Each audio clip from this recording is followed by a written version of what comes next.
সারা টাঙ্গালের লোকজন এসে বলে যে রামনা বাইপাসে গেলে সঠিক জিনিসটাই সঠিক দামে পাওয়া যায়, তাহলে কিন্তু সকলেই আমরা লাভবান হতে পারবো। এখানে কোনো সিন্ডিকেট থাকবে না, বাজার হবে কি সিন্ডিকেট মুক্ত এবং পাইকারি হবে। সারা বাংলাদেশে যে পাইকারি বাজারে যে মূল্য তালিকা থাকবে সেই তালিকা অনুযায়ী এখানে পণ্য ক্রয় বিক্রয় হবে। উত্তরবঙ্গের যারা কাঁচামালের ব্যবসা করেন তাদের জন্য সবচেয়ে সুবিধা একদম রাস্তার সাথে, মেইন রাস্তার সাথে। এখান থেকে আমাদের ঢাকা ডিভিশনের ভিতরে বিভিন্ন অঞ্চলে এখান থেকে এই কাঁচামাল নেওয়া অত্যন্ত সুবিধা হবে।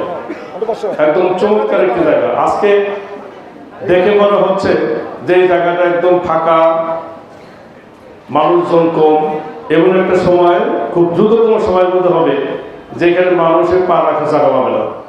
এই কাঁচামালের আড়তে এত চাহিদা সারা বাংলাদেশে, এটা নিত্য প্রয়োজনীয় একটা জিনিস, যেটার কোনোদিনও মানুষের অভাব দূর হবে না। এটা আমাদের সবসময় প্রয়োজন এবং সারা বাংলাদেশের সকল মানুষের জন্য এই মার্কেটে যে জিনিসগুলো উঠবে তার প্রত্যেকটি মালামালই আমাদের সারা বাংলাদেশের প্রতিটি মানুষের জন্য নিত্য প্রয়োজনীয় একটি জিনিস। তা আমি এই মার্কেটের সার্বিক মঙ্গল কামনা করছি। বটতলা বাজার, তারপর পার্কের বাজার, ইউনিয়ন পরিষদ পর্যায়ে অনেক বাজার আছে। তা আপনারা এটার যদি সততা নিষ্ঠার মাধ্যমে কৃতজ্ঞতা ধরতে না পারেন তাহলে মার্কেটটি কিন্তু আলোর মুখ দেখবে না। এখানে জনগণ এসে জানি খুব কম দামে সস্তায় ভালো মানের জিনিস পায়, তাহলে কিন্তু আপনার মার্কেটটা এখানে চালু হবে। আর যদি দেখেন যে এখানে দামটাও বেশি নিতেছেন আপনারা, এমনকি মার্কেটের গুডউইল নাই, এখানে কিন্তু মানুষ আসবে না। সেই জন্য যারা স্টেক হোল্ডার এখানে আছেন তাদের প্রতি রিকোয়েস্ট হইল যে মার্কেটের সুনাম আপনারা ধরে রাখবেন, যাতে সারা টাঙ্গালের লোকজন এসে বলে যে রামনা বাইপাসে গেলে সঠিক জিনিসটাই সঠিক দামে পাওয়া যায়। এটা আপনাদের প্রতি একটা রিকোয়েস্ট হলো। আর অ্যাজ এ ইঞ্জিনিয়ার হিসেবে আমি এখানে একটা ঘাটতি দেখলাম, এটা আমি সাজেশন দেবো ইঞ্জিনিয়ারের পক্ষ থেকে, যে এত বড় একটা মার্কেট, কোথাও কিন্তু অগ্নি নির্বাপকের কোনো ব্যবস্থা নাই।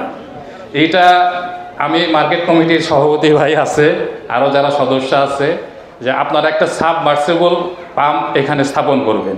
স্থাপন করে অন্তত যখন আগুনটা ধরবে ওটা দিয়ে জানি আপনার সাময়িক কাজটা সারতে পারেন, নাহলে কিন্তু প্রায়ই দেখা যায় মার্কেটের ডিজাস্টার, আগুনের বিষয়টা চলে আসে।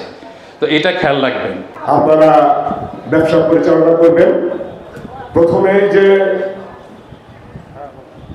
ব্যবসা হবে, প্রথমে যে লাভ হবে এটা আপনাদের চিন্তা করার প্রয়োজন নেই। প্রথম দিকে আমাদের লস হবে, তারপরে ধীরে ধীরে আমাদের মার্কেট দাঁড়িয়ে যাবে।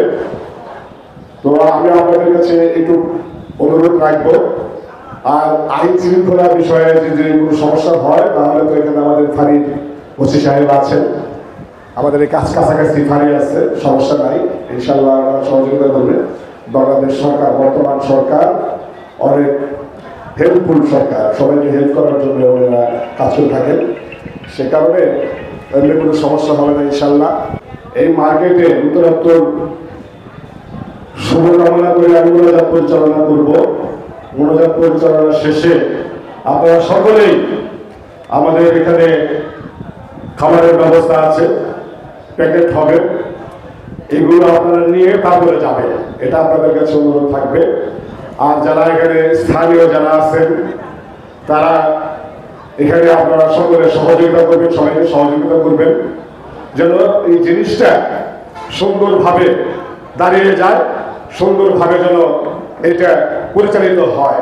যদি সুন্দরভাবে পরিচালিত হয় তাহলে কিন্তু সকলেই আমরা লাভবান হতে পারবো। সেই জন্য আপনাদের কাছে অনুরোধ থাকবে, আপনারা সবসময় আপনারা সহযোগিতার হাত বাড়িয়ে দেবেন। ধন্যবাদ সবাইকে।